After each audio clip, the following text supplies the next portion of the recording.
एक घरवाली बोली अपने पति से कि कायो भला मनक के हाँ वो के कायो खेत में बगदो वे है नी हेड़ वे तो दवा छांटदा निंदाड़दा मनक करीने कि हाँ वो तो कायो यो मन में अतरो बगदो बो आने को कई वे गायो हैं आई की बात वहीं करे लोग ने वहीं की बात आई करे ने बापड़ा कणी दूसरा ने लड़ावे हैं कण की बराया करनी कण की पीठ पूछे बुराया करनी यो बगदो जे के आने की कशी दवा है। तो पतिदेव बोलिया कि वाह वो शाणी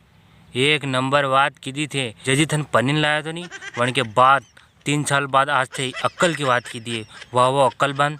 तमार सग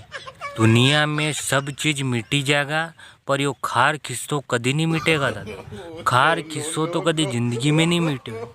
अगर थी मकान बने लोगा नहीं तो थाका अड़ोस पड़ोस वाला जलवा लग जाए थाका अड़ोस पड़ोस वाला दिन तो अपना वाला जलवा लग जाए। हकीकत बात करूँ जमानो खराब चल रहा घोर कलयुग चल रहा है तब मैं चलूँ।